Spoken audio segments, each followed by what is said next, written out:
Doctor Ambedkar प्रबुद्ध छात्र प्रतियोगिता में जो ये जिला स्तरीय प्रतियोगिता आयोजित की गई थी, इसके मुख्य अतिथि सदर जौनपुर के नायब तहसीलदार माननीय श्री विक्रम पासवान जी, विशिष्ट अतिथि के तौर पर Shri Vivek Kumar Maurya, MD Advent Infomax private limited Lucknow, और हमारे एक अन्य विशिष्ट अतिथि डॉक्टर CL यादव जी, और यहाँ हमारे सभी उप प्रबंधक, प्रधानाचार्य, सभी शिक्षकगण, सभी बच्चे। आपको मालूम है कि यह प्रतियोगिता पिछले वर्ष आयोजित की गई थी और यह पुरस्कार समारोह आयोजन होने ही वाला था कि बीच में कोरोना आदि का व्यवधान आ जाने की वजह से यह कार्यक्रम लेट में हुआ। लेकिन जो भी हुआ, हमारे मुख्य अतिथि माननीय विक्रम पासवान सर आए और इस कार्यक्रम की गरिमा इन्होंने बढ़ाई और 2 शब्दों में इन्होंने आपको बहुत बड़ा टिप्स दिया। इन्होंने जो सारी बातें कही है कि आप इसको जीवन में खूब फॉलो करिएगा, आगे बढ़िएगा।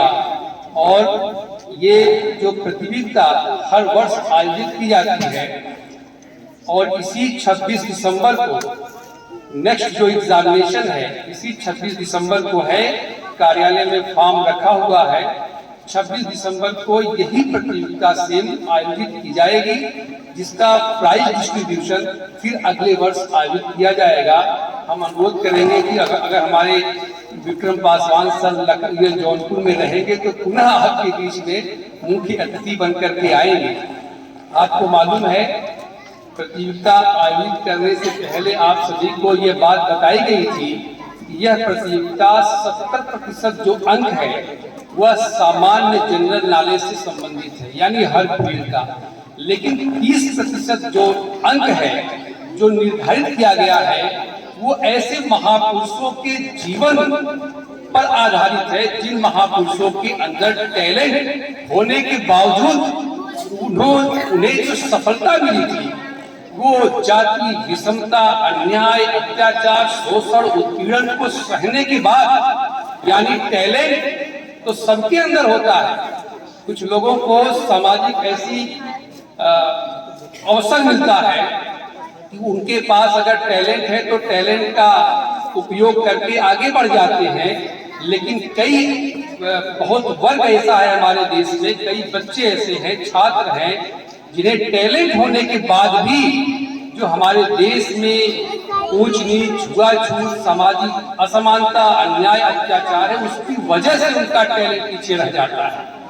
उस जमाने में जब देश की स्थिति बहुत खराब थी, समाज में अन्याय, अत्याचार चरम पर था, जाति के नाम पर अन्याय था, अत्याचार था, छुआछूत था, उस जमाने में हमारे तमाम ऐसे महापुरुष निकले थे जिन्होंने आज हम सबको राह दिखाई है।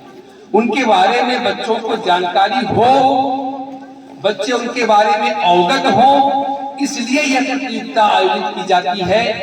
30% अंक उनके जीवन पर आधारित है। वो कौन कौन से महापुरुष हैं वो हम आपको बता दें कि ये जो पुस्तक आप लोगों को दी गई है इसमें सबका नाम है।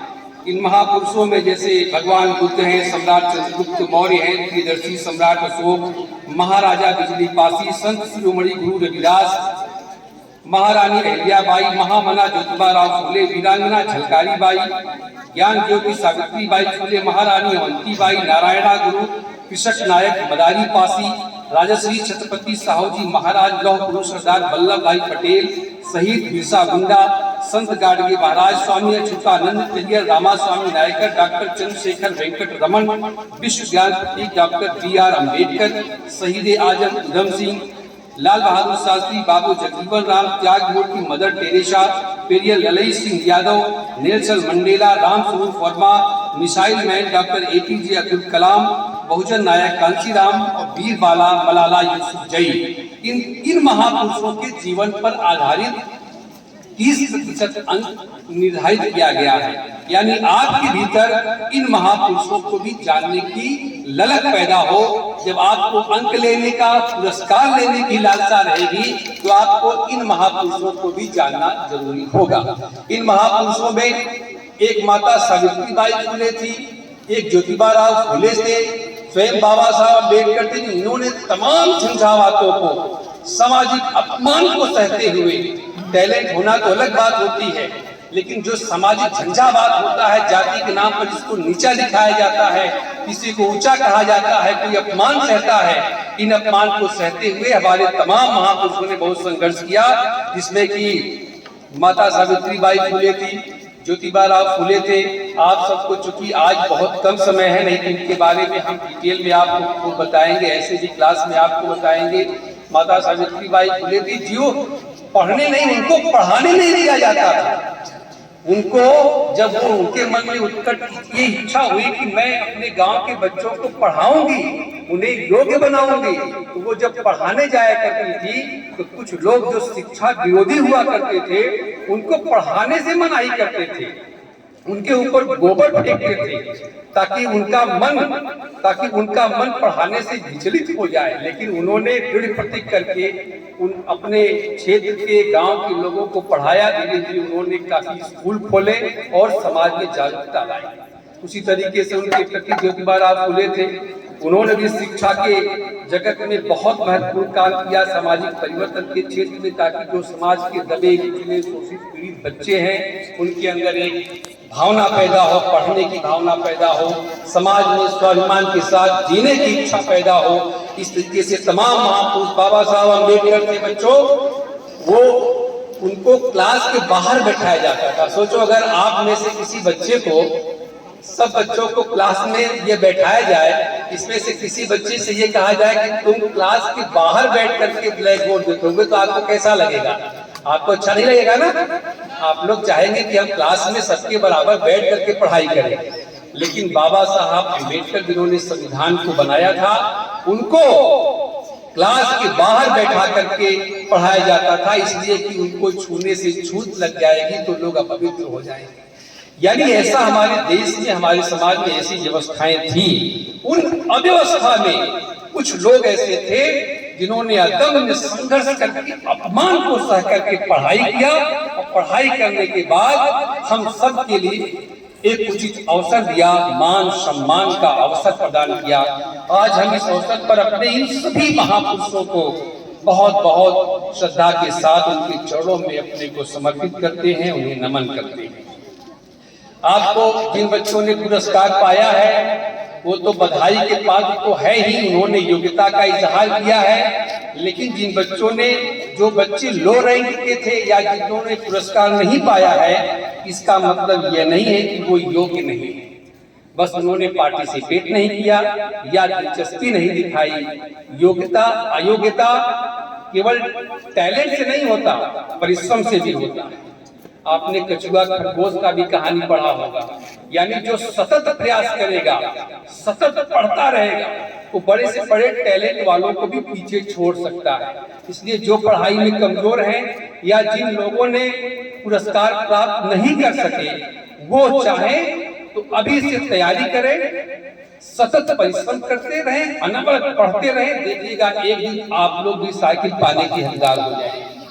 आपके बीच में विवेक कुमार मौर्य जी हैं, ये एमडी हैं एक कंपनी के, बहुत बड़ी कंपनी के।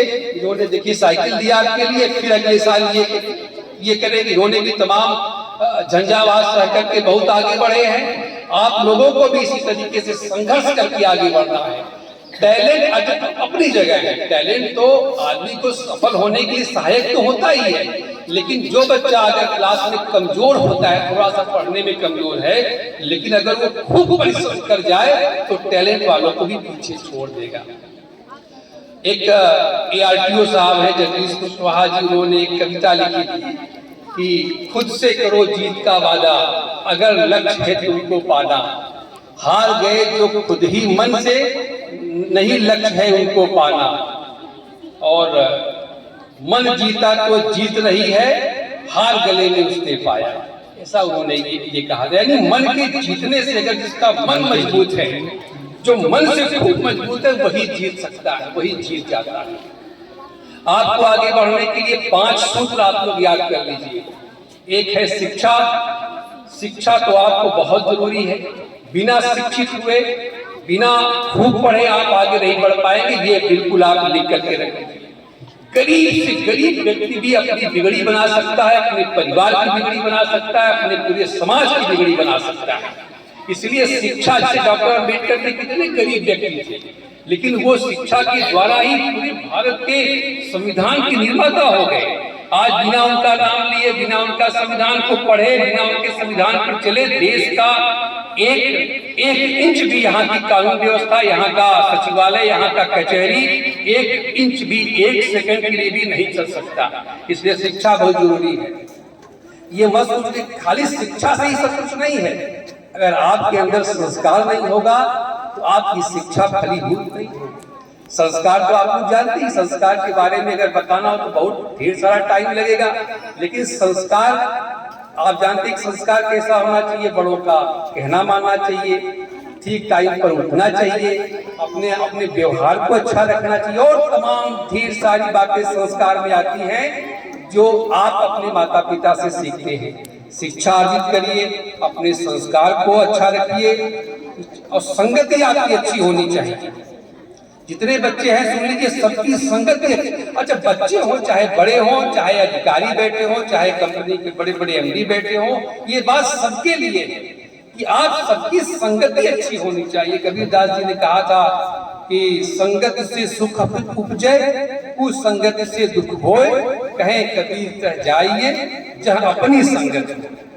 यानी आपकी संगत अच्छी होनी चाहिए। अगर आपकी संगत अच्छी है तो आपके जीवन में सुख आएगा, आपका जीवन सुखमय हो जाएगा। इसलिए आपकी संगत भी अच्छी होनी चाहिए। शिक्षा प्रायोरिटी है, उसके बाद आपका संस्कार अच्छा होना चाहिए, आपकी संगति अच्छी होनी चाहिए, और एकता। आप लोगों के, सुनो बच्चों, आप लोगों के मन में एकता की भावना होनी चाहिए। आपके व्यवहार से आपके परिवार में भी अगर कहीं टूटन होती है, पिताजी चाचा में अगर कोई झगड़ा होता है, पिताजी में दादाजी में कोई झगड़ा होता है, कोई बात होती है, परिवार टूटता है, तो आपको वहां बीच में आ जाना चाहिए, उनके बीच में एकता स्थापित करनी। ये भी शिक्षा का एक बहुत बड़ा काम है। तो जब आपके अंदर यह क्वालिटी डेवलप हो जाएगी तो आप बहुत आगे चले जाएंगे। शिक्षा हुआ, संस्कार हुआ, संगति हुआ, एकता हुआ, और व्यक्तिगत पहचान। यानी बहुत से बच्चे आप लोगों को अपने कार्य से, हुनर से, पढ़ाई से, अपने व्यवहार से अपनी व्यक्तिगत पहचान बनानी होती है। कुछ बच्चे ऐसा है, हम जब आते हैं लखनऊ से, जब देखते हैं, कुछ बच्चों से मिलते हैं, कुछ बच्चे ऐसे हैं जिनसे मिलने से, उनके साथ बात करने से ही उनकी छवि, उनका नाम हमेशा के लिए याद हो जाता है। क्योंकि उनका जो पहचान है वो अपने कार्य को, अपने व्यवहार को, अपने हाव भाव की इस तरीके से मेंटेन करते हैं, इस तरीके से पेश आते हैं कि उनका, मेरे मन में उनकी छवि, उनकी पहचान कायम हो जाती है। इस तरीके से आप सब लोग अपने को सुव्यवस्थित रखिए, अपने शिक्षा, संस्कार, संगति को अच्छा रखिए, बातचीत को अच्छे से करिए, ताकि आप सबकी व्यक्तिगत पहचान करिए। आप सबको बहुत बहुत हम बधाई देते हैं, बहुत बहुत शुभकामनाएं देते हैं। 26 दिसंबर को पुनः परीक्षा है, यही प्रतियोगिता है। अगले वर्ष हम लोग प्राइज की संख्या भी बढ़ाएंगे। आप लोग तैयारी करिए, और कभी मन में ये न रखिए कि हम प्राइज नहीं पा सकते। हमने कहा कि जो सतत संघर्ष करके, मेहनत करके खूब पढ़ेगा तो बड़े से बड़ा प्राइज पा जाएगा। इन्हीं सब भावनाओं के साथ आपको सबको पुनः हम बधाई देते हैं और बहुत बहुत धन्यवाद। आप सबसे बस अनुरोध है कि 2 मिनट का टाइम, कबीरवाड़ी सर, मेरे यहाँ रोज कबीरवाड़ी होती है, तब वो जो है छुट्टी होती है स्कूल की, तो आज भी कबीरवाड़ी होगा। उसके बाद हम माननीय मुख्य अतिथि महोदय के साथ 2 मिनट बैठेंगे कार्यालय में, और आप लोग अपने घर जाइएगा इस संकल्प के साथ कि आपको अगले 26 दिसंबर को, इसी 26 दिसंबर को पढ़ाई करके परीक्षा देनी है, और फिर अगले वर्ष आपको पुरस्कार लेना है। पुरस्कार छीना जाता है। पुरस्कार मुख्य अतिथि महोदय ने आपको पुरस्कार दिया है, तो इन्होंने दिया थोड़ी है, आपने छीना है अपना पुरस्कार। तो सबके अंदर ये भावना होनी चाहिए छीनने की।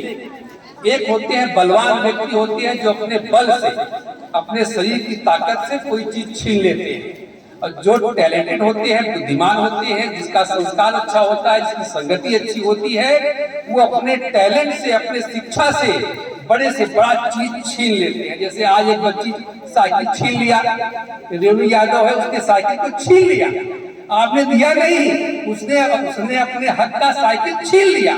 इसी तरीके से आप सब लोग पढ़ करके आज पुरस्कार छीनिए, कल बड़े होकर के डीएम का पद, एसपी का पद, तहसीलदार का पद, नायब तहसीलदार का पद, जो बड़े से बड़ा पद होता है, इन सब पद को आप छीन लीजिएगा, तब आप महान कहे जाएंगे, तब आप बड़े कहे जाएंगे। इसलिए आज ये मेरा संकल्प, आप संकल्प है, मैं आप सबको मैं कहता हूँ संकल्प लेके जाइए कि आप सब अपने बुद्धि से, अपने पढ़ाई से, अपने श्रम से, परिश्रम से डीएम, एसपी, जज, कलेक्टर, तहसीलदार, नायब तहसीलदार का पद आप लोग छीनेंगे। छीनेंगे कि नहीं छीनेंगे? छीनेंगे ना? एक दिन आपको इस सब पदों को छीनना है। कैसे? अपने बुद्धि से, अपने विवेक से, अपने श्रम से। इन्हीं सब भावनाओं के साथ आप सबको हम बधाई देते हैं, बहुत बहुत शुभकामनाएं देते हैं। आपको जीवन में खूब आगे बढ़े। अगर नायब तहसीलदार महोदय अगर यहाँ जौनपुर में रहेंगे तो मैं इनको, अब तो इनसे हम लोगों का परिचय हो गया, इनको हम लोग खींच करके यहाँ लेकर के आएंगे कि चलिए हमारे बच्चों को पुरस्कृत करिए। बहुत बहुत धन्यवाद।